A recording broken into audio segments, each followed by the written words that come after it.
Blog Talk Radio. Good evening, everybody. What's up? This is GFT Radio, Grown Folk Talk Radio. Today is March 17th, 2016. We got a great show lined up tonight. I got my co-host on the line right now, Sarita, Clint, Kenya. Everybody say what's up. What's going on, people? Hey, everybody. Kenya, you there? Yeah, I said hello. Oh, all right. We didn't hear you. But yeah, that's the group. That's the group right there. First of all, I want to welcome everybody to GFT Radio. Callers, if you are out there listening, you can give us a call at 657-383-1155. Also, you can tune in to GFTRadioshow.com. You can follow along with the show right there. And we're just going to hop right into tonight's show. Tonight's show, we're going to be talking about co-parenting and the role of step-parents and partners. Some of us on the show have personal experience with those, and we're just going to get right into it. So, Sarita, you're up first. Do you have any experience examples or anything you want to talk about? Well, I've been both. I'm a parent of two, and I've dated someone with kids, so and that I had to deal with their kids and the other parent as well. But I kind of want to talk about what is acceptable with the co-parenting as far as different house rules.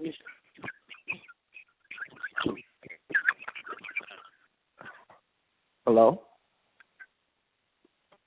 Clinton. You have any experience or examples with that? Yeah, personally, when I thought of the topic, I thought from a personal experience of when, I'm a father of a 3-year-old. Me and the mother's not together anymore. And she moved on. I've moved on. She's in a relationship, which is fine by me. My only issue was, I never spoke to the dude. So I wanted to speak to him. Because I feel like you're going to be around my child. I have to know who you are. You know what I mean? So we had that kind of discussion. And, my main concern is I'm not with the all touchy-feely thing. You understand? So, because that's a slippery slope. You know what I mean? You can show respect, you can show love, and all of that. But it's a slippery slope when you get too comfortable with touching and feeling, because then, what happens when, my daughter is acting out? Do you feel as though you have the authority to discipline my child when I'm not around or her mother's not around? I don't agree with that. You have no authority to discipline my child. That comes my way, we're going to have a serious issue. It's going to be a real serious issue.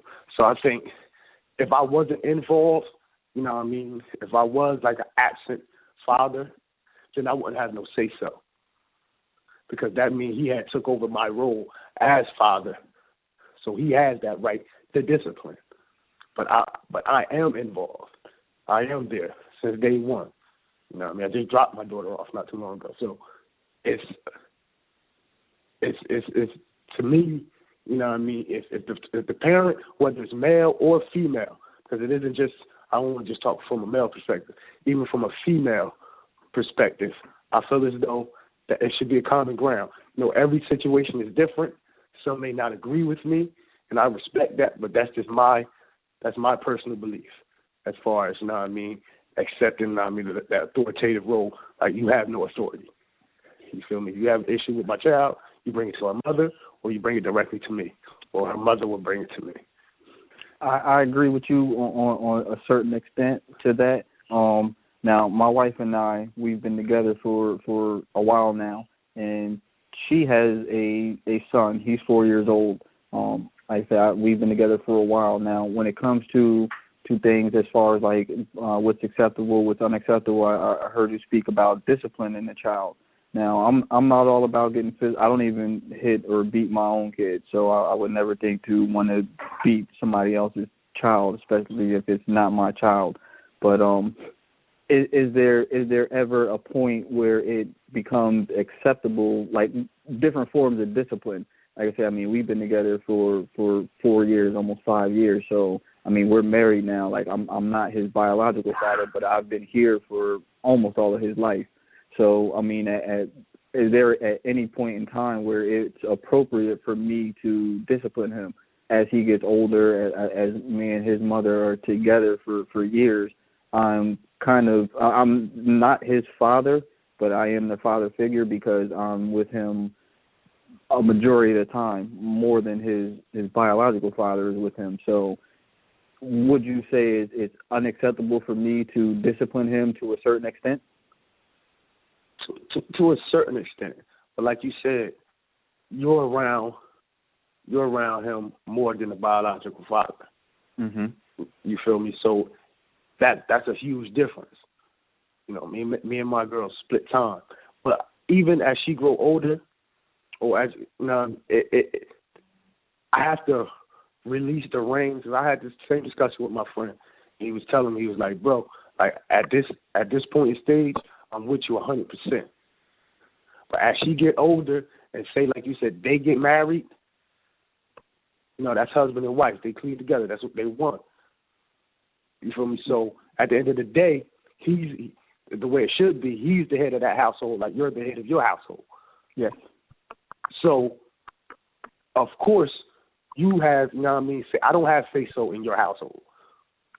You know what I mean? So, like, if that was my son, I don't have say-so in your household. I can't tell you what to do in your household. Just like my daughter or your stepson, you know what I mean, doesn't have authority. You have the authority. But at the same time, I do have authority over her. Mm-hmm. You know what I mean? So if there's any issue that's directly involving her acting out, that's when you come to me. You know, it's not about me running or telling you what's supposed to go on in your household, more so as it is for me saying if she's causing an issue in your household, you come to me because I'm here, and I will check that immediately. That's understandable. That I believe that's how it is, and that's how it should be.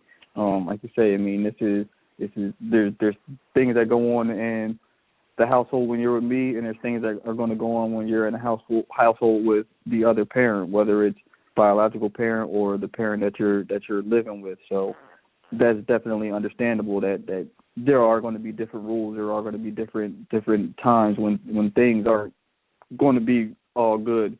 So, like you said, if there's an issue, you need to bring it up, and I will address that as the adult in the situation instead of you don't need that back and forth. Oh, you know, the younger kids are going back and forth and saying, oh, so-and-so did this or so-and-so said that, and then that happens at their house. Yes, those are the rules at their house, but if it's something extreme and out of control and outrageous, then, yeah, you know, you have to address that problem as it comes up. Exactly. That definitely wrapped up the what's acceptable, unacceptable. You know, we did talk about the discipline and everything. Is there anything that you have as far as like the involvement and discussions between you or your partner, or the child's parent?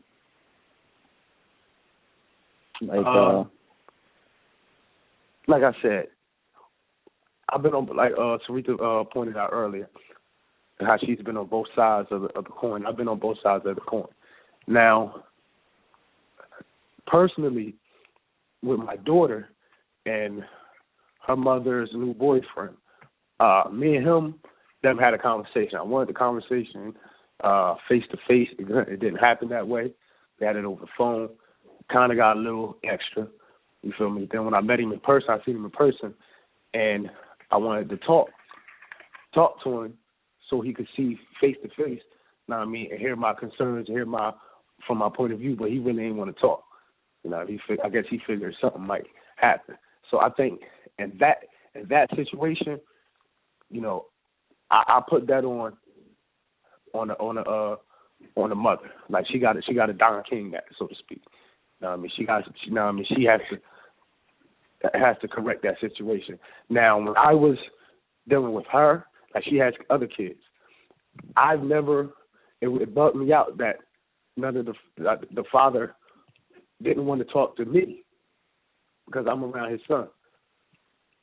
You know what I mean? Like, like what? I mean, in my mind, like what father wouldn't want to talk to the man that's around his son now? That's a very good point because I can honestly say that I haven't had a honest like sit down, man to man conversation with her son's father.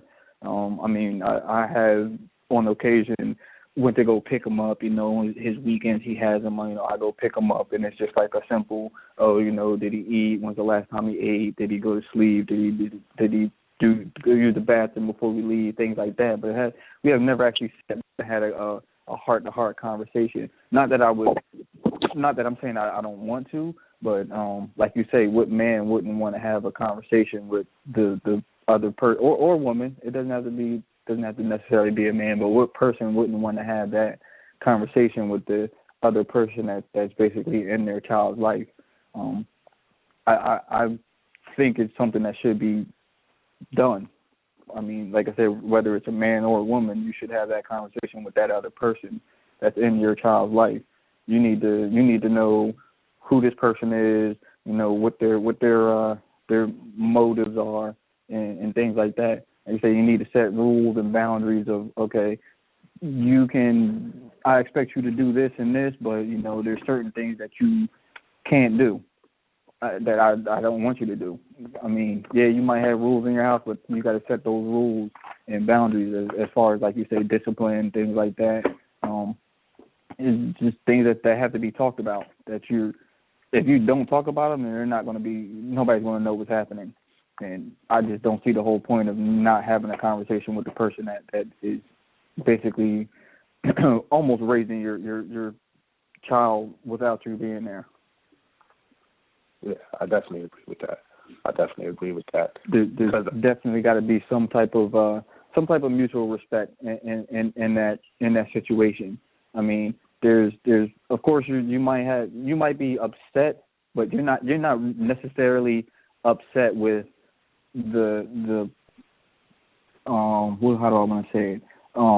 Okay, my ex-wife, I'm not necessarily upset with her. And I can't take things out on her, but I also can't take it out on who she's dealing with at that time.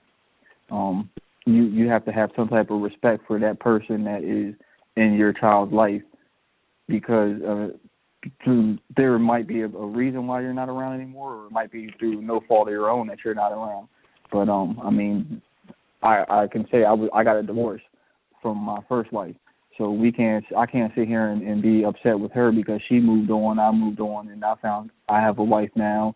My ex-wife is I don't know what she's doing. I do care, but I can say I don't care. But like I say, there's got to be some type of mutual respect in that relationship, in that new person's relationship. You have to respect that new relationship that's there, especially if they're around your kids. Yeah, exactly. How I see it, in order for it to move forward, and I try to explain this to my ex, like the feelings have to be out of the equation. As far as being together or what we went through, you know what I mean? Like, so we break up. After we break up, you move on, I move on. Once I move on, like those feelings, whatever I had for you, or no matter how it broke, how the situation ended, those feelings are gone.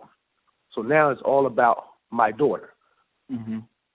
You know what I mean? So when we talk about mutual respect, I only the mutual respect I have for you is that you're the mother of my child, and my child needs her mother. And I'm not going to try to, you know how some parents, they try to pull a rank or try to make everything, try to use the child against you. I'm not with that. We're both raising this child. But as far as your situation, or whoever you with, I can care less, as long as it's not affecting my child in a negative way. Now, I definitely agree with that. That's definitely a good point that you made right there. Now, Kenya, from a woman's point of view, what do you have anything to add on anything we just got done talking about? I mean, not necessarily just even a woman's point of view, but from your point of view, do you have anything to add on this? Yeah. I mean, for me, during this call, I'm going to speak from a different perspective because I'm the only one of people that don't have any biological children that are living. My daughter passed away. So I'm going to look at things a little differently, where I'm going to speak from a point of view of having gone through that with having a mom and a stepdad, and also having dated someone with kids. So I'll speak from that perspective. I know for me, growing up and having a stepfather in the home with my mom, it was, a big deal for me, but there was never a point of, like you, Jabril, he didn't believe in, discipline of the physical nature. Mm-hmm. And even if my mom thought that he was going to think about it, she made it very clear to be like, let's just be clear that these are my kids. Mm-hmm. But what was alarming to me about that growing up was, although I can understand how parents feel from a biological standpoint, when there is a husband in the house, and I'm just speaking as a woman, if I'm married, I would, like Clint say, want my child's father to meet my husband, and they need to have a conversation about what's going to happen in our house, because it's our house. And so I personally, like I said, when I've dated people with children, and I've kind of shied away from that, because what I don't like is to be into a situation where I'm limited to what I can do, because one, I would never harm a child, and I need their biological parent to understand that. But there are some people who, some of their moms will take it to another limit, and it's like they're so bitter about the breakup.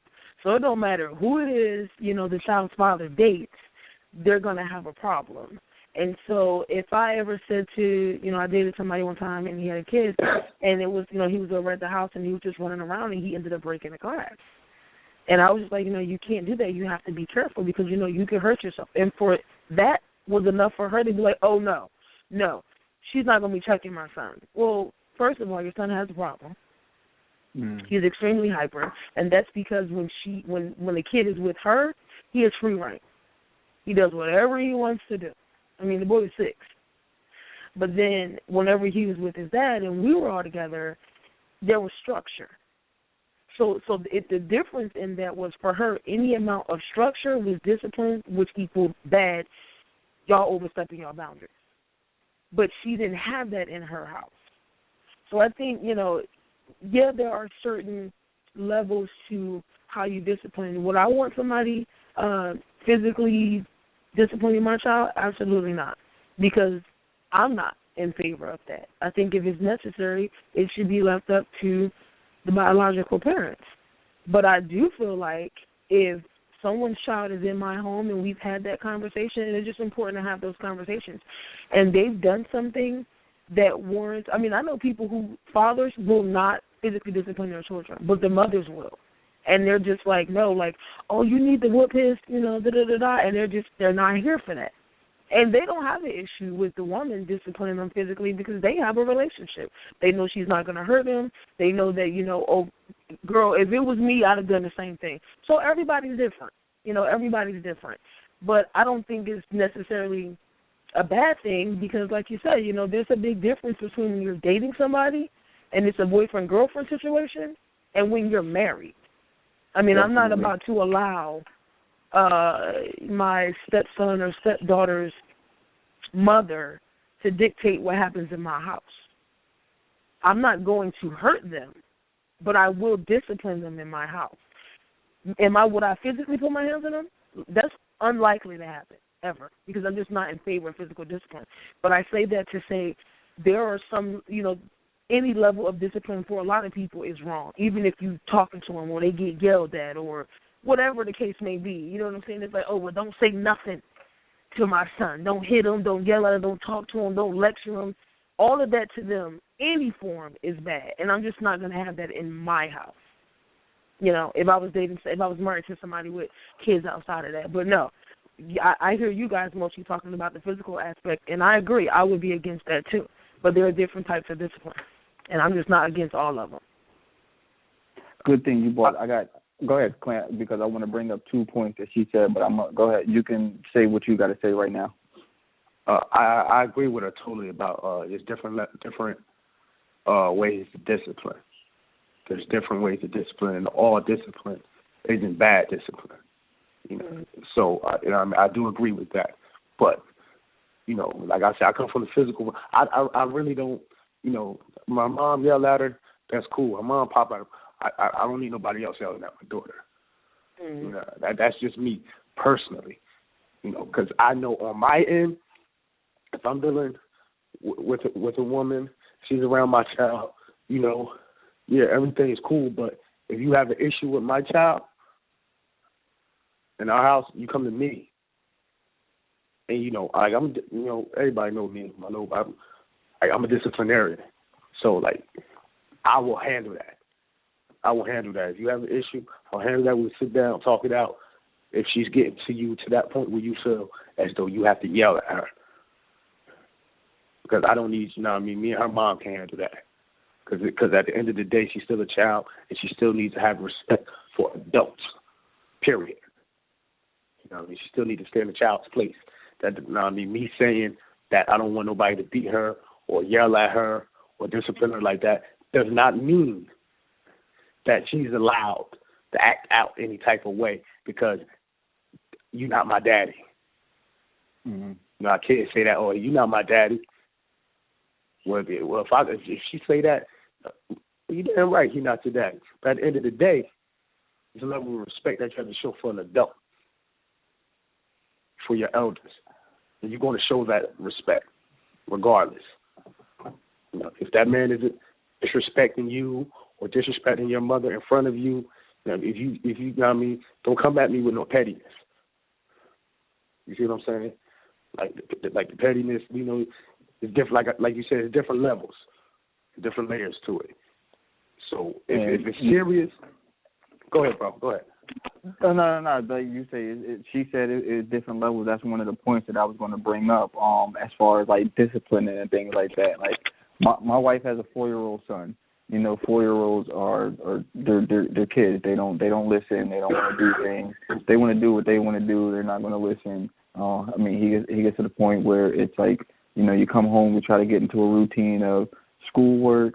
You know, it's not really real homework, but you know, we're trying to get him into that stage where like you're able to recognize like what typical things that typical kids are supposed to do, and he doesn't want to do it. You know, he'll do it for a while. He doesn't want to do it. All kids want to do is come home, play, watch TV. With my kids that I have 2 kids, and then being in the Army and everything, like I'm kind of a big guy on like cleaning up after yourself. You know, you take something out before you move on to the next thing. You put what you were playing with away, and then you go and play with something else. Now, say he likes to pull all his toys out.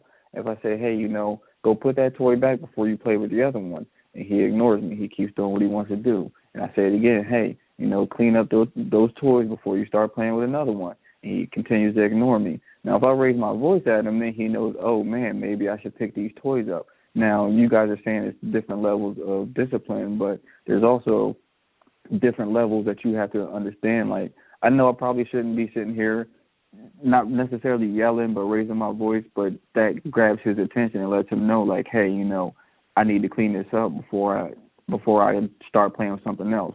It not only tries to get his attention to make him understand, like, hey, you know, this is what I need to do, but it's kind of like it's a form of discipline, like Kenya was saying, like, you know, the raising of the voice, the yelling. It never gets physical with me, but, you know, if I have to raise, I do it with my own kids. If I have to yell at them, because I tell them 2 or 3 times, they stop standing in front of the TV.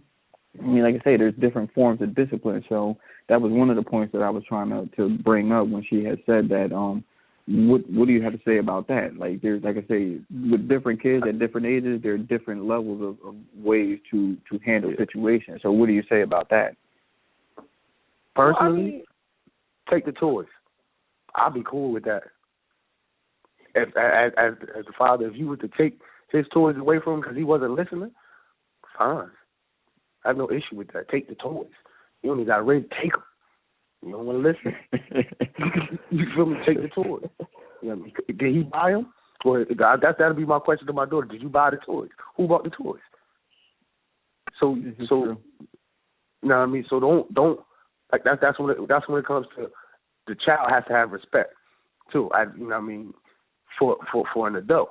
And listen, and that's what I was saying. Like at different ages, you have like I said. I mean, he's 4 years old. Yeah, he's coming up. He's getting the understanding of respect. But at 4 years old, like, he doesn't quite fully understand. Like, you know, it's a level of respect. That's why I say at different levels, at different ages, you have to deal with kids differently. Like, my daughter is 7 and my son is 11. He understands, like, hey, you know, if my wife says to do something, he has to respect her because she's the adult in the situation. So yes. But you're talking about a 4-year-old kid or somebody younger. Is different ways of how things have to be done. And I'm not saying that you have to yell at everybody at a certain age or in order to get your point across, but at different levels of different ages, there's different ways to understand and know the whole respect issue. True. I think not only that, when you're talking about respect, still also that, you know, if it were me and I were married to someone with kids and we didn't have kids yet, what I'm not about to do in my house, and again, I said marriage. I'm not talking about if you're dating somebody. What I'm not going to do is every time my stepchild does something is wait till their dad comes home. Because, see, what that means is, you know, what that could possibly, I'm not going to assume that that's what they're thinking, but what that could possibly lead to is them not having any respect for you. Because it doesn't matter even if their parent is a disciplinarian or not. Like, how do I get to a point of them understanding that I am an authoritative figure in my house? Just because that is your father doesn't mean that every time you do something, well, I'm going to wait till you get home in the morning. But what if he does something and my husband works overnight? So I got to wait till in the morning to let him know what happened? Or I got to call him every time at work like, oh, you're not going to believe, you know, what little Jason just did. I'm not doing that. Like, that doesn't make any sense. And it's like you still have to be able to have, you know, be able to understand so that they understand, that there's a level of respect. I mean, like I said, I'm against the whole physical part, but what I'm not going to do in my own house is go and run to the parent every single time something happens simply because that's their child. I'm not doing that, and I shouldn't have to do that, because when you get married to someone and you take on the role of being their step-parent, you should, to about 85% of the same authority that the biological parent has, you should have. And I say that number only because, again, I'm against being physical. That's fine. But, you know what I mean, my whole thing is you don't get married to someone and then all of a sudden there's limitations. You put all these strict limitations on what it is I can and can't do in my house. I'm against the whole physical thing, but like I said, there's different levels to discipline. And I'm not running to my husband every time their kid does something simply because he's the biological parent. If I can sit her down and say, listen, you know, what you're doing is not right. You can't do that. You know, your grades are dropping in school. You know, what's going on? Oh, so I could just wait until her dad comes home to have that conversation? I'm right here. That doesn't hurt them. That's not what I'm saying. No, that's what I'm saying. I'm just talking about what I'm saying. I'm not that whole wait until, you know, that's for me and her mom to deal with or me and his father to deal with. I disagree with that because there are certain things that a step parent shouldn't be allowed to do. You're not going to marry somebody that you don't think is a good fit for your children. So if you think that they're a good fit for your children, then why is it that they're not allowed to, why do they have to then get permission to discipline your child? Again, minus the physical part. Why do I need permission if you trust me enough to make me your wife or to make me your husband? That makes no sense. No. My other point that I wanted to bring up, or other topic that Kenya had slightly touched upon, was co-parenting after bitter breakups. That's always an issue, definitely, and things do happen. It's not always a good breakup, and that can cause issues in the raising of the kids. Clint, do you have anything to say or add on that topic? Like I said, when me and my ex broke up, it wasn't a good breakup. But once I break up with somebody, it's over. It's over. We could be friends or we cannot be friends. It is over. Like, so the feelings,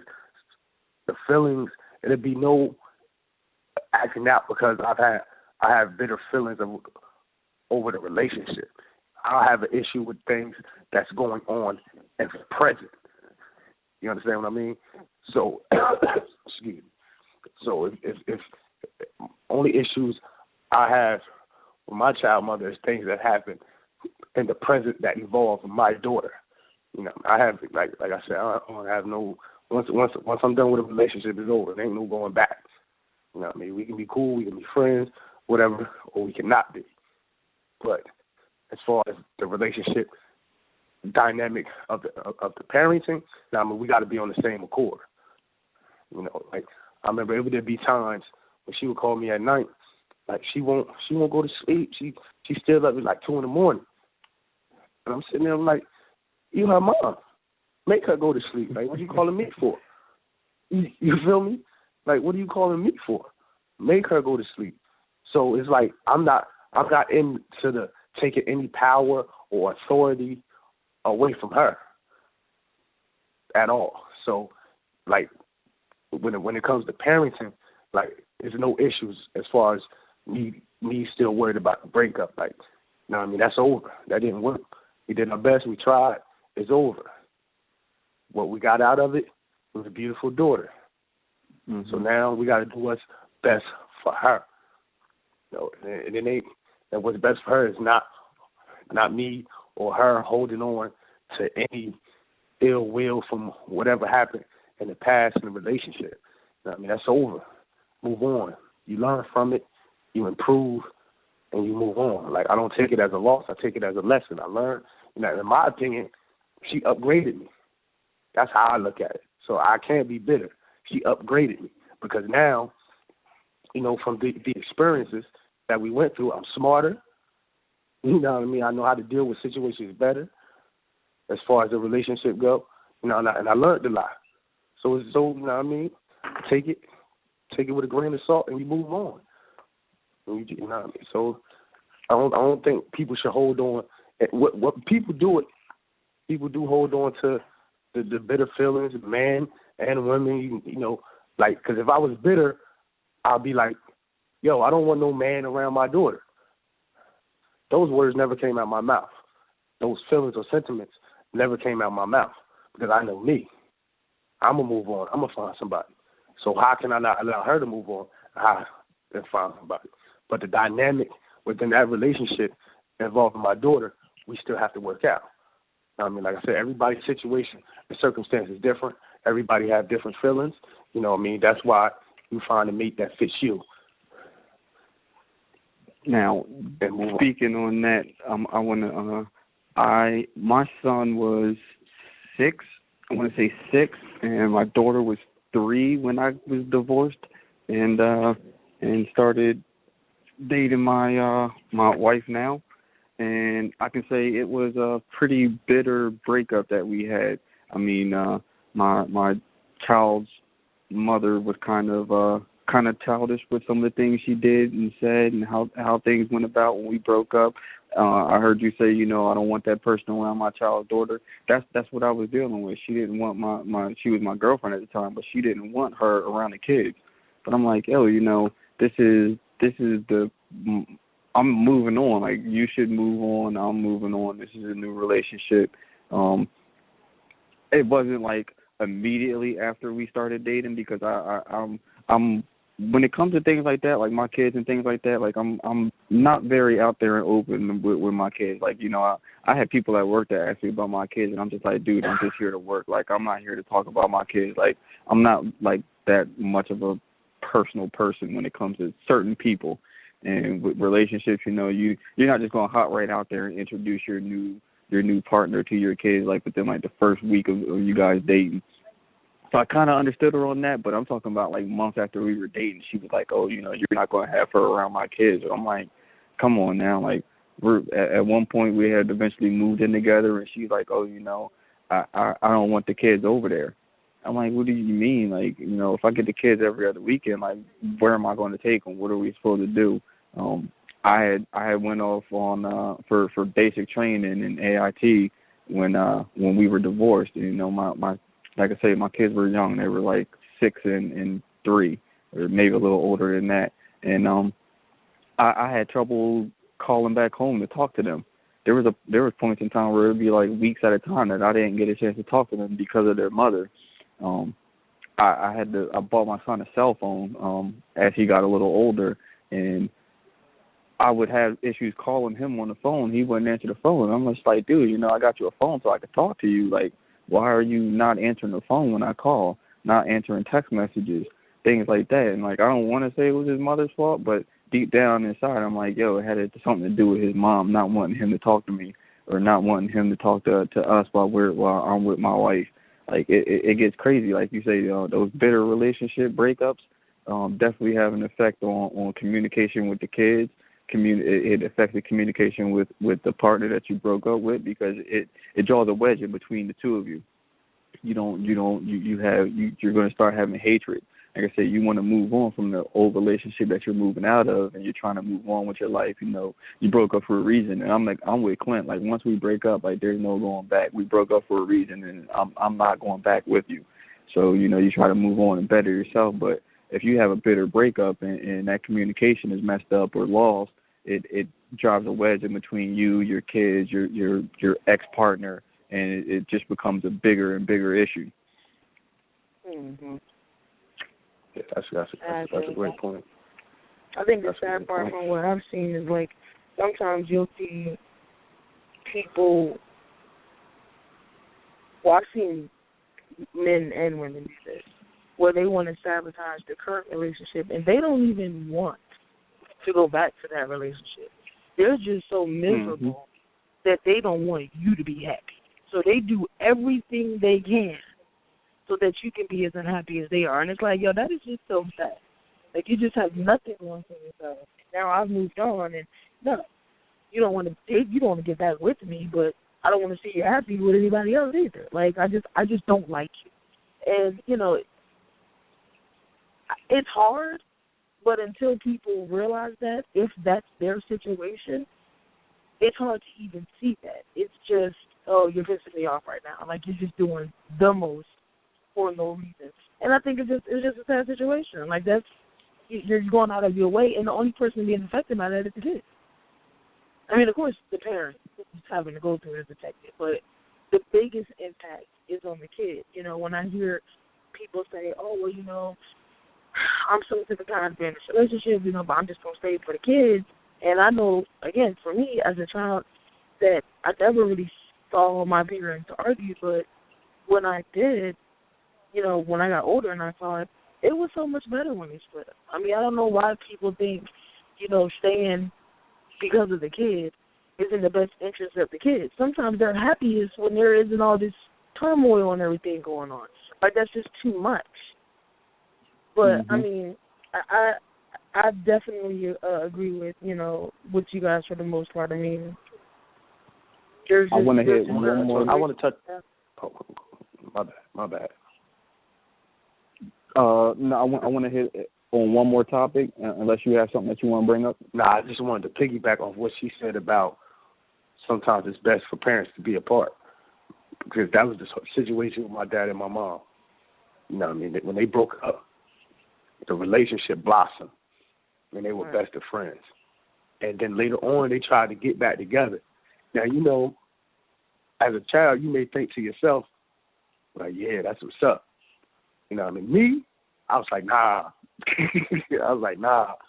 mean? Y'all both done moved on. Y'all both done, that situation dead. You feel me? You're not even the same people after that. And the situation died. My dad and my mom both had got married, somebody else. And, my dad, when he remarried, Laura, I know she probably listened. That's my heart. I love her to death, my stepmom. You feel me? So I always build off personal experience, not just something I come up with just sitting alone. Like, so I've lived it as well. You know, my dad raised her daughter, and you know that's my sister. So I agree with her. Sometimes it's best for parents to split apart for the betterment of the child. Definitely agree with that. Now we talked about that splitting up, and you know sometimes it's better. But now let's talk about when you split up and you have your responsibility that you still have to account for, like the financial responsibilities to the child, as far as like child support and things like that. Now, how do you go about that when you have when you're in basically a blended family or a family with a stepchild or something like that? How do you go about that? Well, me, I'm not out on child support. Shout out to my baby mom. You feel me? So I don't have to. Because here's my thing with child support. I have a real issue with child support. If I'm there, if a parent, if anybody, male, because women pay child support too. If the parent is there and involved and accountable at all times, like I don't understand the reason to put them on child support. Like I don't understand that. I have friends who have their kids every day and still have to pay child support, which is ridiculous to me. As a father, excuse me, I'm sick. You know, my responsibilities don't change whether we're together or we're apart. When I was buying diapers when we was together, when we broke up, I was still buying diapers. I was paying daycare when we was together. When we broke up, I was still paying daycare. You know what I mean? My responsibility is still the same. I still clothe her, still put shoes on her, you know what I mean? Feed her. It's the same. So if you're a father, as far as, or a mother, like that thought, if you're a real parent, that thought don't even cross your mind. Like that's really not a conversation that you need to even have. You know what I mean? Now, let me pay you what, or let me this, ask that, you this. third. Let me ask you this. Now, say you're a parent and you are paying child support, and that money is supposed to be going to the child for. I mean, if you're on child support, 9 times out of 10 you probably went through some type of court procedure or something. You know, you had lawyers involved or whatever, and they drew up an agreement. You know, you have to put your finances out there. You know, this is what you make, this is what they make, this is what the kids want, or not what the kids want, but this is what the kids need. Now you have that part of it. Now, say your partner, whoever it is, whether it's the woman paying child support or the guy paying child support, who wants the kids to do extra things. You know, they're in sports, they're in dance, they're in gymnastics, they have other things that they want to do. Now, if you're paying child support to that person and your partner, your ex-partner is hitting you up like, oh, you know, the kids want to play basketball, the kids are in soccer, or the kids have summer camp, or the kids have this, I need money for this, the kids need this, the kids need that. Like, is there a point in there where you're just like, yo, you know, that's what the child support is for. I don't need you calling me, asking me for extra money for something. Like at some point in time, like it has to be a line that's drawn.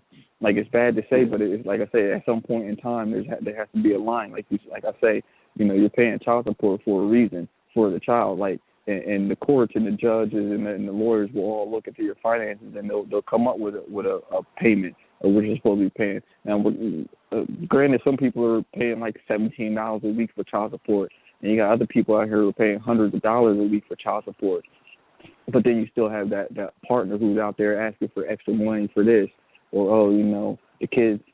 I'm gonna tell you straight up. My ex-wife hit me up a couple of weeks ago and was like, "Oh, your son needs a laptop." My son's 11 years old. I'm like, "Well, what does he need a laptop for?" She's like, "Oh, for homework." I'm like, "Yo, he's 11. Like, what homework does he need to do at 11 years old? Like, he's not up here typing no 8-page research papers. Like, what is there that he needs to do his homework on that he can't get done at school with it, or at home with a pen and a pad, or a library? Like, are you asking for the laptop for him, or are you asking for the laptop for you? Like, at some point, there has to be a line that's drawn that says, like, oh, you know, I'm not going to be I'm supporting the child, but I'm not going to be supporting you because in the back of my mind, I'm like, yo, she wants the laptop. It's not for my son. Yeah, she'll have my son ask me to get it for him, but 9 times out of 10, it's probably going to be her who's using it because he's 11. He will go on YouTube and look up football videos and sports and stuff, but I can guarantee he ain't going to be doing no homework on no laptop. So, like, at that point, I'm just like, no, I'm not buying my son a laptop. My son asked me for a GoPro for Christmas, and I'm like, dude, what are you gonna do with a GoPro for Christmas? Like that, your mom is. My daughter called me up one week and was like, oh, can you give me some money so I can get my nails done? Wait, did you say a GoPro? No, a GoPro. It's like the little action camera, the little camcorder thing. Oh. Okay. But one day my daughter called me up and asked me if I could give her, I think it's like $7 or something like that to get her nails done.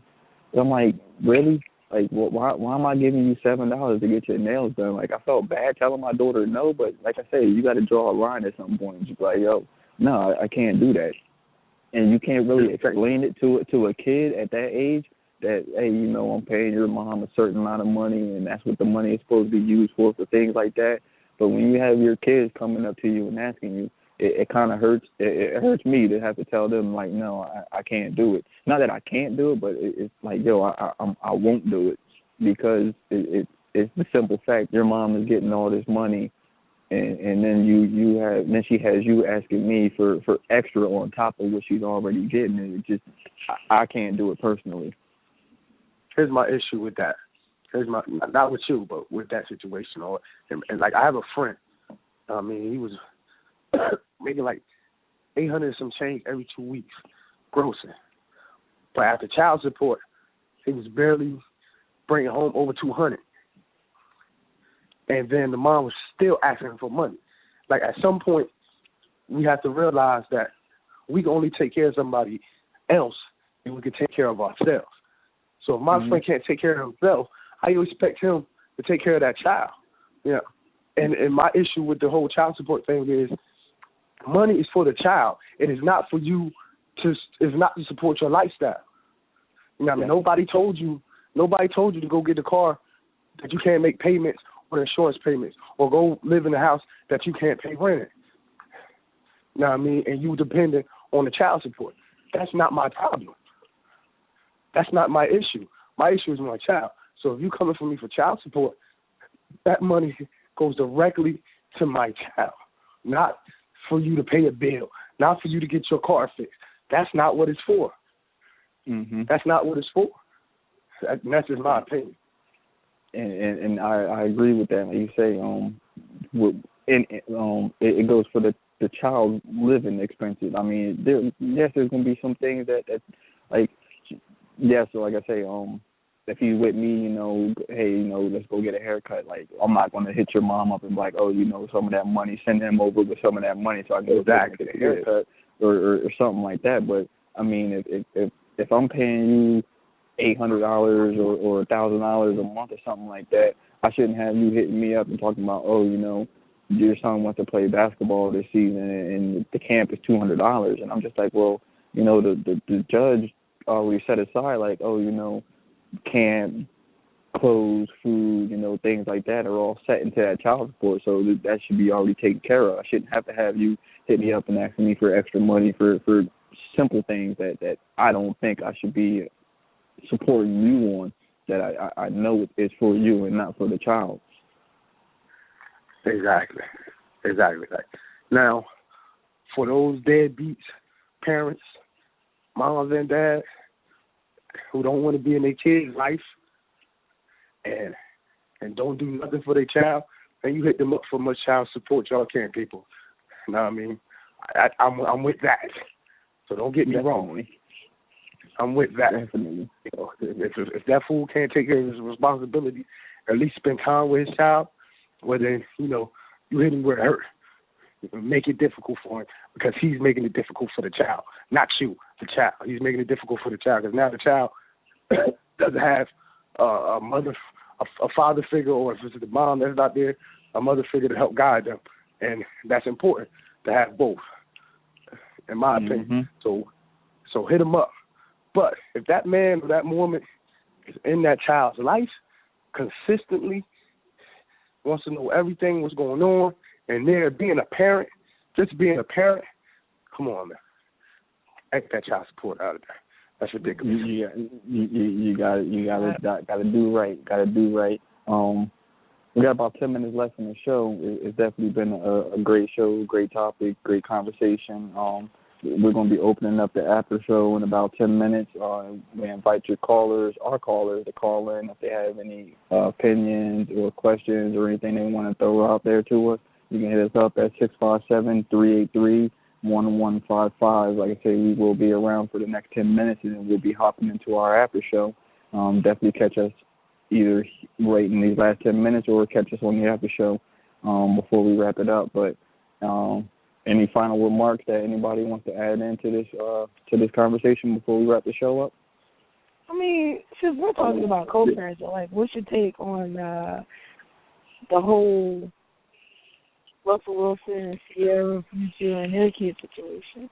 Like, they were talking about how, when Russell traveled with the baby by himself, or if, he was out on the field when Sierra went to go see them practice, if he was crossing the line. I mean, like, do you guys feel that he's overstepping his bounds with showing any attention or, I don't know. Like, how do you feel about that situation? I think they all be extra. I think all three of them. You feel me? Because first of all, they're celebrities. Good publicity. Any publicity is good publicity. So I look at all of them with a side eye. Future, first of all, like, he shouldn't be on the Twitter and whatever, disrespecting her, putting all his business, her business out there like that. She shouldn't be so trying to promote, like, the picture with him and that man in that football jersey, they was all on the field. Like, yeah, I would have had a real issue with that. But that's me. Because it's like being extra. Like, that's being extra.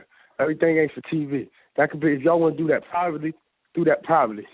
Like, don't, I mean, like, it's like she's putting it out there like she wants him to be the father, or like he's the best father figure. Like, you making it, to me, it makes you look bad. It makes her look bad, to me. You know what I mean? Because at the end of the day, whatever y'all two got going on, her future, you know what I mean? Y'all keep that, because y'all in the spotlight. At some point, this kid's going to grow up. You know what I mean? This the stuff y'all done put out there ain't going nowhere. So now you suing him for $15 million, this, that, and the third. He's screaming, you're not letting him see his child, this, that, and the third. So when the child get older, the child going to be looking at both of y'all sideways. Because that's what get lost in everything, is the child. You know, and then, like, you know, who's who? I mean, like Russell Wilson, he's a divorcee himself. So you know what I mean? His previous wife have issues with him.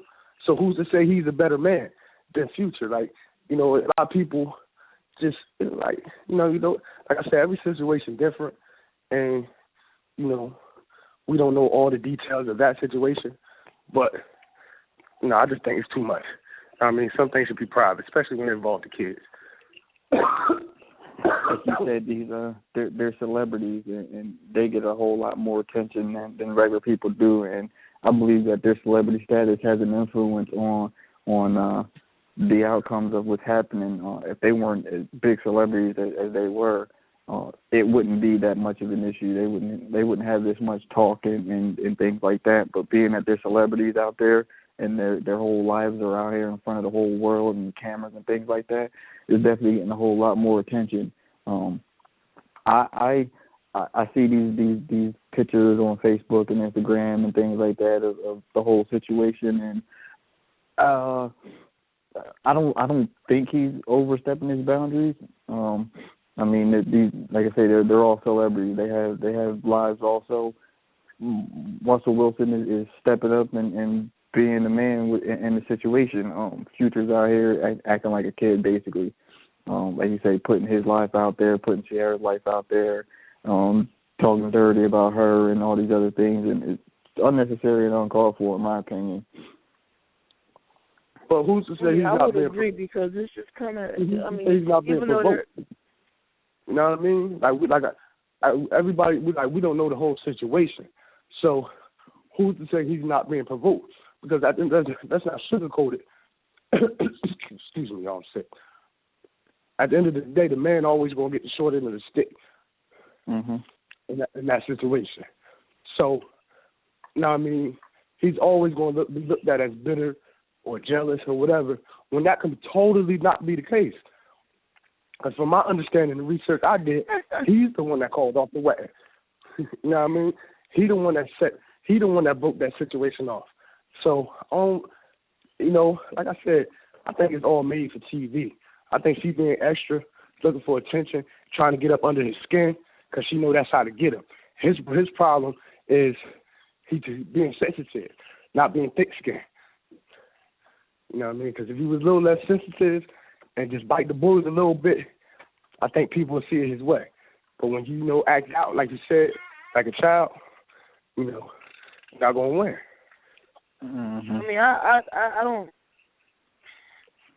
don't see. I think Sierra and Future are doing the whole back and forth thing. Is them. I don't think Russell Wilson is overstepping out. I think the parents have overstepped in different situations or whatever. Because, if Russell is at his practice and he's in love with this girl and he wants to marry her, he understands that she has a child, so they are a package deal. So if he goes and buys his little baby a jersey, like, oh my gosh, I just wanted to buy him something. Like, if I wanted to go buy him a toy, so I went to go buy him a toy. Like, I love this kid, you know what I mean, and I love his mom. I don't see how he would be wrong for that, because we don't know who took that picture, but none of them are facing the camera. So it could have been somebody from Sierra's camp. It could have been somebody from Wilson's camp. It could have been the paparazzi. Who knows? Because they are celebrities. So a lot of times they don't have control over what pictures are put out there, but then they choose whether or not to respond to these pictures. Future, I mean, it just seems like, and he almost kind of told on himself in one of the interviews he was doing with, I don't know if it was the Breakfast Club or somebody else, but he sort of alluded to the fact that he hasn't been around his son, and his justification was because of his music. So, I don't know if he was, really trying to admit to the fact that, Sierra saying that he ain't there and, she wants, she needs help with raising her son and she's with someone who loves him and cares for him like she does. There's nothing wrong with that. I mean, what is Russell supposed to do? Date her? Now, I do think this, though. With the baby being so small and Future should definitely be around more, I've always wondered how soon she introduced the baby. How soon was it when they were dating? I've always wondered that, because he's so small and he's still, impressionable. I'm not saying you can't accept her son, but y'all was doing a whole lot of family stuff, right when y'all got together.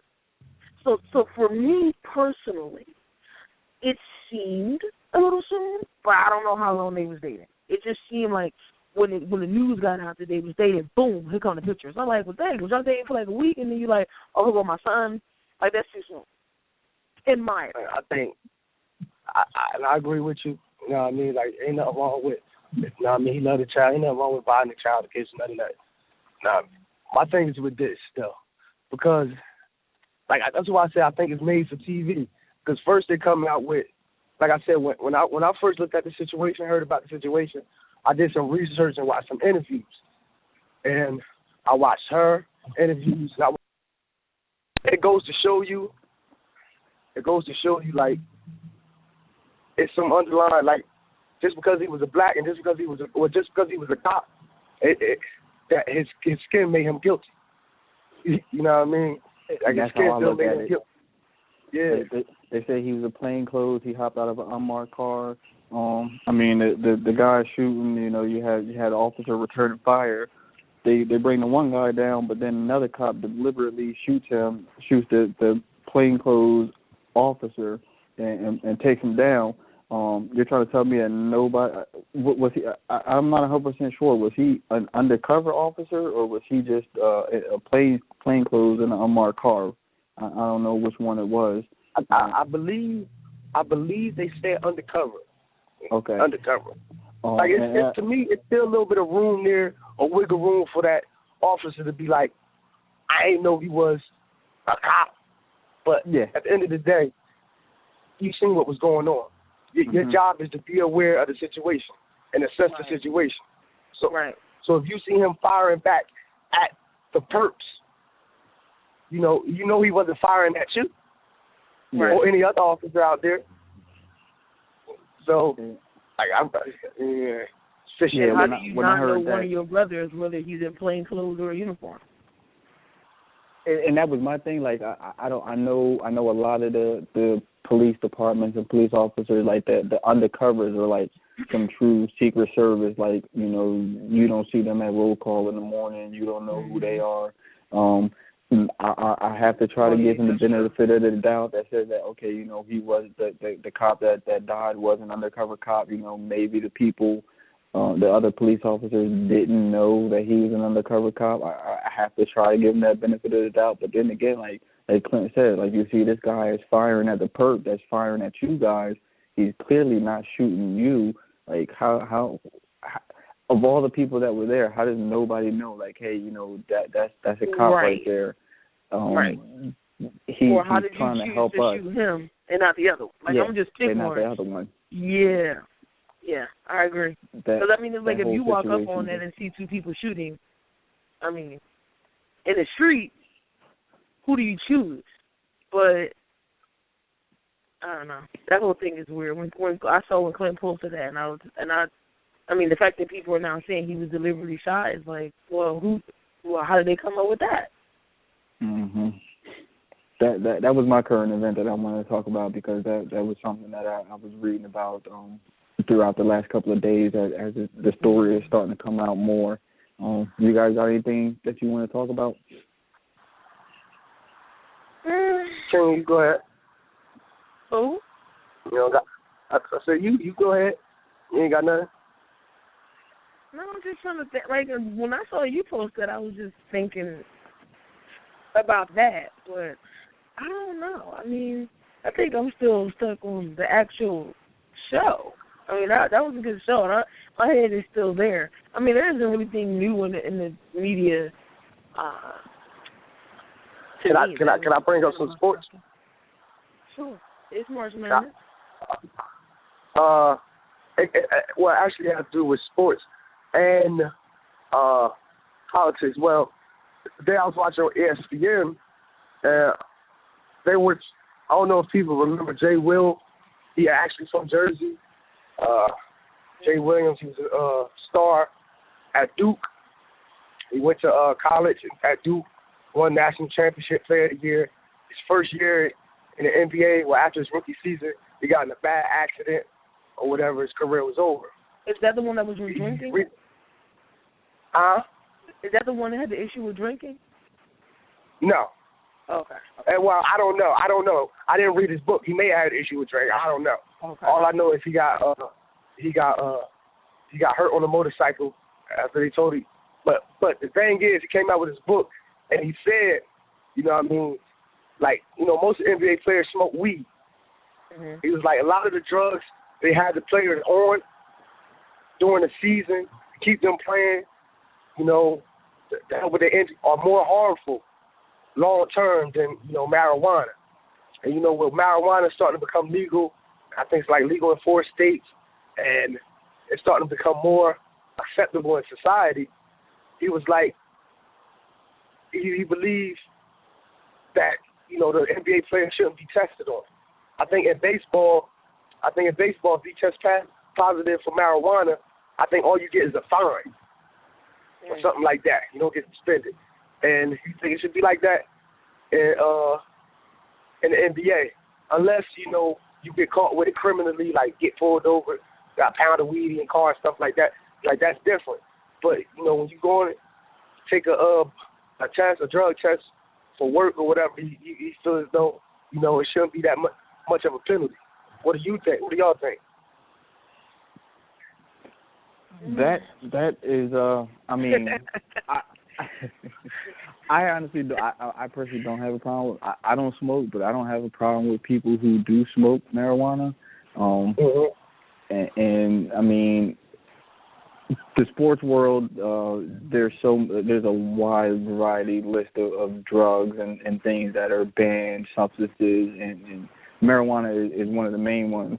And it's kind of crazy now because, like you say, marijuana is legal in a couple of states right now, and that's like one of the number one drugs throughout the whole sports, no matter what sport you're playing, baseball, basketball, football, hockey, track, whatever, that you're tested on, and if you pop positive for it, you're likely to face fines, suspensions, and other things.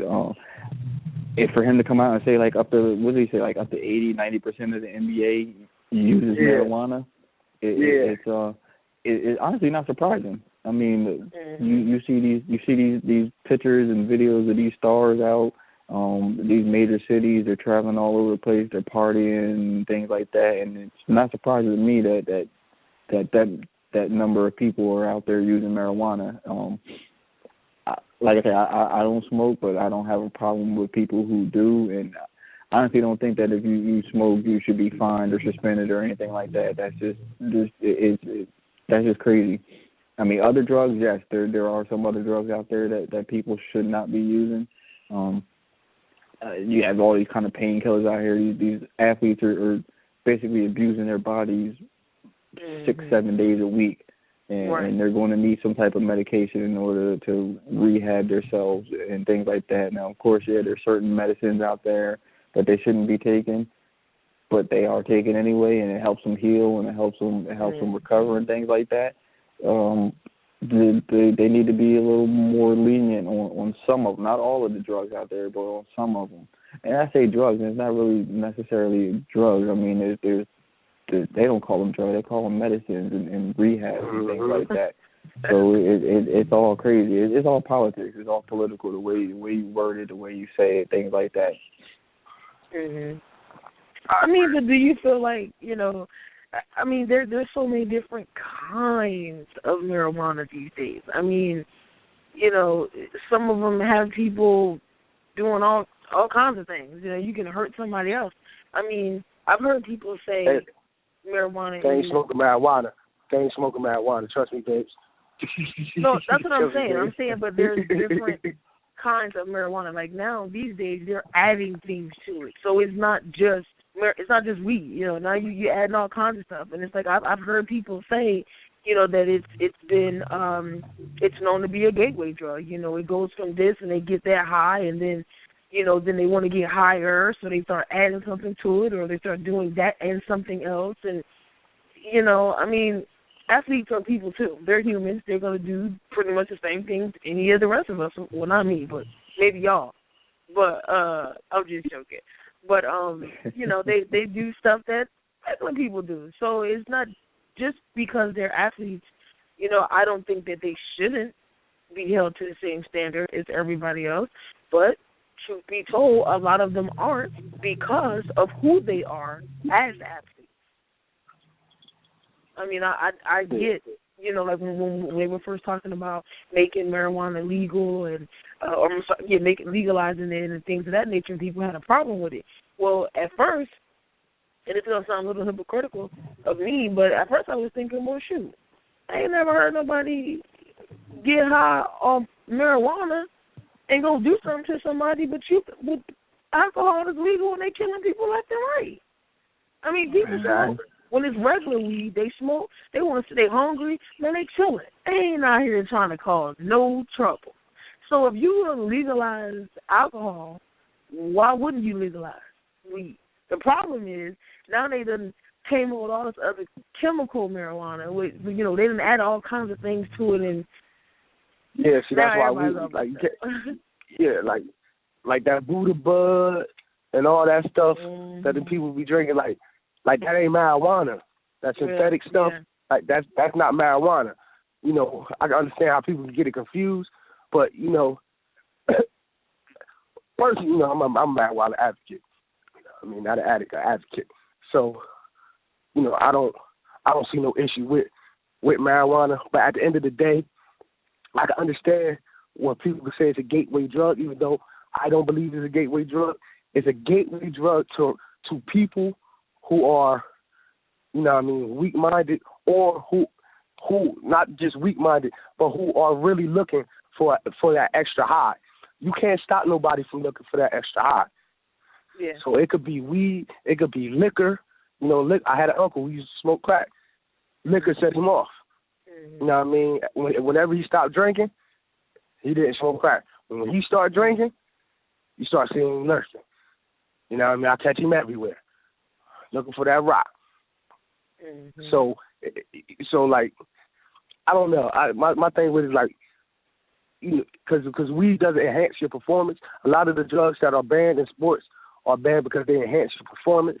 Weed doesn't do that. You know what I mean? Weed just going to chill you out, mellow you out. Mm-hmm. You know, now if you want something extra, that's on you. But, you know, I don't think anybody should be suspended for smoking marijuana. I think it should be legal in all 50 states.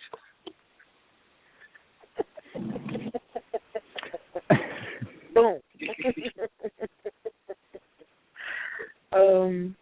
Yeah, y'all can't get me to say nothing bad about Mary Jane. I'm just kidding. Yeah, just kidding. It's not gonna work. I mean, I don't even know how to say it, as long as you're being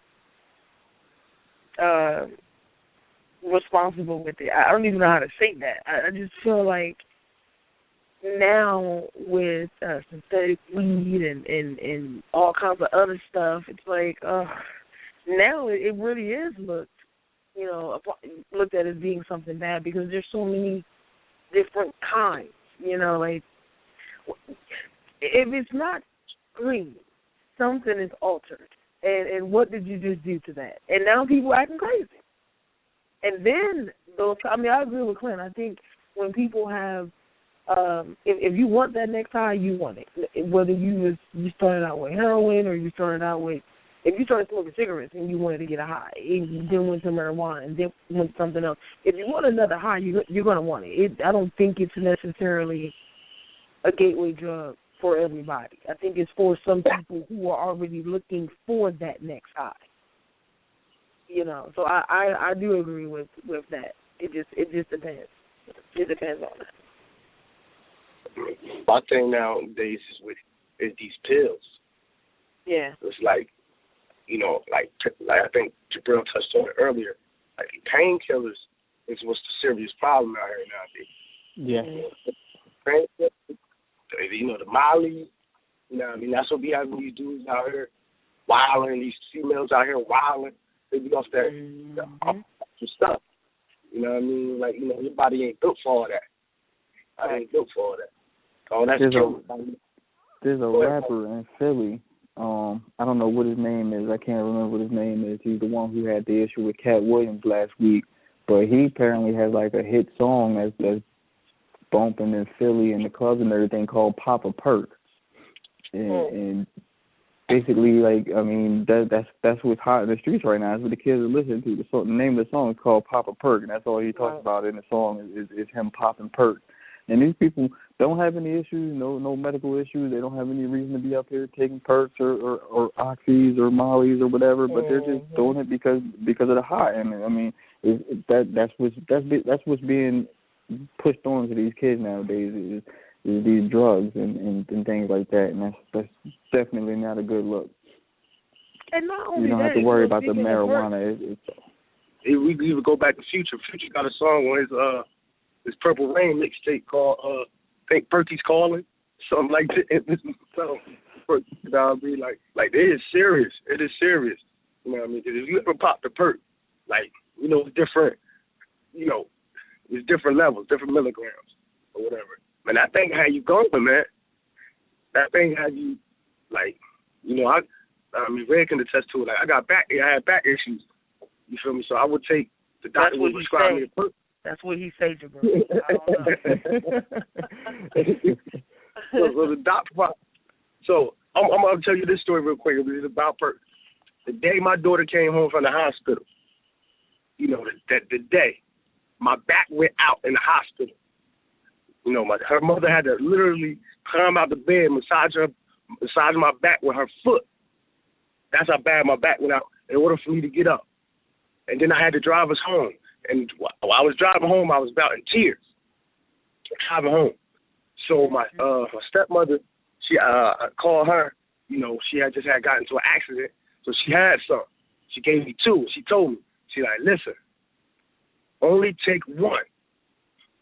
Do not take 2. She said, only take 1. So I popped it. Boom. I remember this. So like 2 hours later, I still ain't getting no relief. So I'm like, you know what? I said, I ain't going to pop another whole one. I'm going to break it in half, break one in half, and pop half one. My goodness, man. Let me tell you something. Before I knew it, I was at my mom's house in a fetal position on the floor, sweating, clattering. I was sweating, but I was cold. Nah, man, my mom was like, man, I'm about to call the ambulance. I'm like, nah, I'll be good. I just gotta lay here. Nah, I said, I ain't mean to do it. I didn't know it was gonna have this effect on me. Because that was like one of my first time ever doing that. So then, like I was so bad the next day I had to go to work. And when I went to work, I don't know how I got there.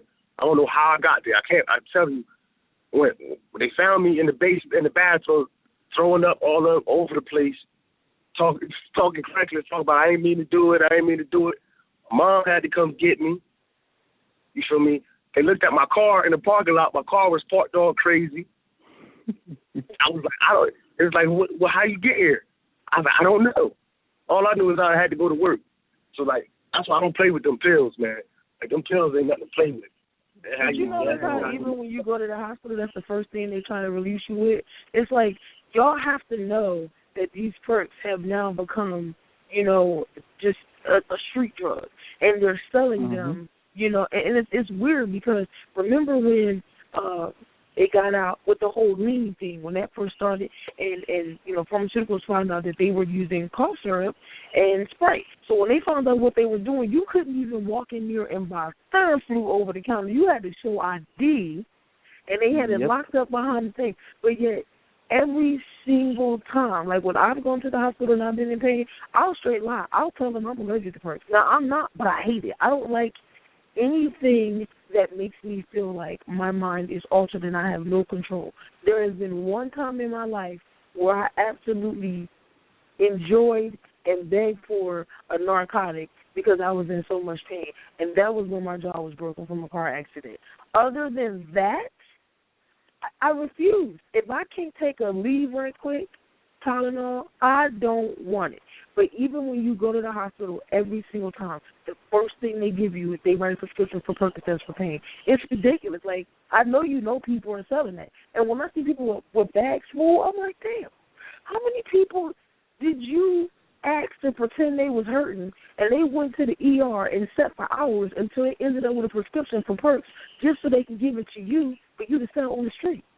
Like, where are you getting this from? Are you robbing Rite Aid or something? like that's, I see people with bags of pills, and I'm just trying to figure out where they're getting that from. Like, I seen this one dude, y'all know what a quart size plastic bag looked like. He had that almost filled up. Like, I mean, I wasn't around him, but I seen him pull it from behind the bush. I was walking to the corner store one day, and I'm like, dang. And I knew what it was because one of the dudes that came from the store was like, I guess some guy walked up and must have asked him if he had some. And he was like, nah, you know, so-and-so, da-da-da-da, you know, he got the perks or whatever over here. He got a whole bag. Go hit him up. I'm like, wait, that was all perks? Like, that whole bag? It looked like a deck of heroin. That's how much was in there. It's crazy now. You can buy pills. You can buy pills on the internet. I don't know the sites, but I get you can buy that on the internet? Yeah, I get the spam emails like every day now. You can buy perks, you can buy Oxy, you can buy Viagra, you can buy all that stuff. That you can buy whatever you Go find you a little 13-year-old kid off somewhere, and he'll find you all the drugs and all the bootleg DVDs you want to. He'll find it for you. It's on the internet. You search it and it's there. You can buy them off the internet now. No prescription needed. It might come from like Hong Kong or something like that, but you can buy you some perks and all them other drugs on the computer now. I can look at my email right now and probably find about 4 spam emails of people trying to sell me Cialis and Viagra and perks and Oxys right now. It's out there. I mean, you don't have to go to the ER anymore. You can log right into your computer. And I keep saying that somebody's gonna be out there logging their computer right now, about to go buy them a whole bunch of perks. See, now look at you. but it's definitely out there. Yeah, definitely. Real quick. I got one quick question. Clint, let me ask you this. I don't know if you heard, it's been in the news. I say Clint because it has to do with sports. Hold on. Wait a minute, y'all. Hold on. We got somebody calling in. Hold on 1 second. Hello? Caller, you there? No caller. Okay. All right. Sorry about that. All right. Clint, let me ask you this real quick. Would you walk away from a $13 million job if they told you couldn't bring your kid to work with you? I know exactly who you're talking about. You're talking about the LaRoche dude. Yep. Yeah, he retired. He retired because the job wouldn't let him bring his son to work every day. So he walked away from $13 million. He's a baseball player. He plays for Chicago White Sox, and he's been playing with them for about a year now. He used to bring his son to the clubhouse. Sports, basketball players bring their kids guys. to the locker room. Hold on, our caller is back in. Hold on a second. Listen, my son would stay his ass home. $13 million. Hello, caller, are you there? Away from that? Oh, it's caller, are really you Styles. there? How y'all doing tonight? Yep, can y'all hear me? What's up? Yeah, I hear you. What's up? Hey, what's going on, guys? I was just listening in, checking out the show. Just I saw the topic for the night. That's the earlier topic, I guess. I walked in on the topic about the drugs and all that stuff. So just listening in, checking you guys out. Good conversation. Definitely appreciate it. Thank you. You got anything you want to add real quick before we wrap the show up? No, actually, you guys. I think y'all touched on all the points there. I was just calling to see what you guys were talking about with the step parents and all that kind of stuff. I don't know if I had mentioned in the previous show when I was on.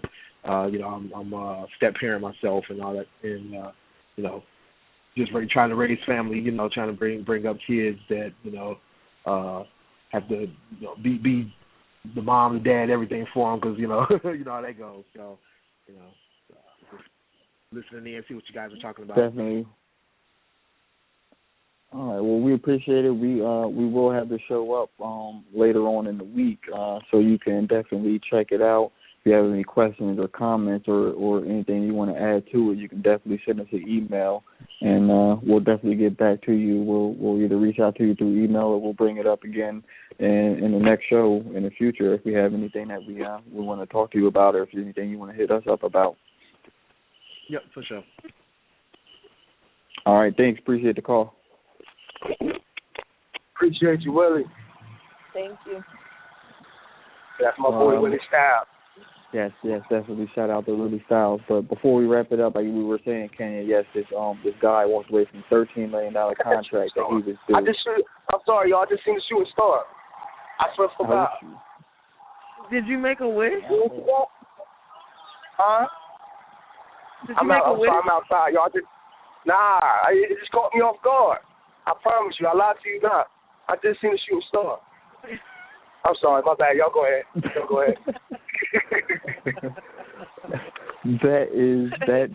That's what's up though. We are about to wrap this show up. It has definitely been a good show. Great topic, great conversation as always. Each week is better. Definitely shout out to Willie Styles for calling in. Like I say, Willie, if you have any questions or comments you want to make, hit us up when we post the show. We'll definitely address those issues. Callers, anybody else who's out there, you can definitely hit us up on the website, www.gftradioshow.com. Tonight's show will be downloaded and uploaded to our page by Sunday. So you should be able to check it out Sunday by 6 o'clock. Next week, we will be back Thursday, March 24th, 10 p.m., as we do every Thursday. Myself, Kenya, Clint, Rev will definitely be here. Until then, you can definitely log on to our site, check our shows. You can interact with us throughout the week on our own personal websites. You can find Clint at, go ahead, Clint. Yeah, y'all can hit me up on thekingstruth.com and, on Twitter at @TrentonGroomy. And, I'll get back to y'all there. Kenya? And you can also reach me on Twitter at Red, that's REDD, Raven609, or on Facebook at Kenya Punches. You can find me, J. Rowe, anywhere. You can Google it, Facebook, Instagram, Twitter, Snapchat, JRO609. You can find me there. You can also log on to GFTRadioshow.com. You can find all of our previous shows there. You can find out about the hosts from the shows there. You can check us out on Facebook at GFT Radio Show, or you can log into blogtalkradio.com/GFT Radio Show. All of our information. That's all of our contacts. It definitely was a good show this week we had, and we appreciate everybody for listening. We'll catch y'all next week. Wait, before you hang up, as soon as you said you can catch me, I was thinking about Big Pun. I just wanted to say that right quick. I thought you was about to say the rest of that line. Thanks for listening, everybody. Good night. Good night. Good night.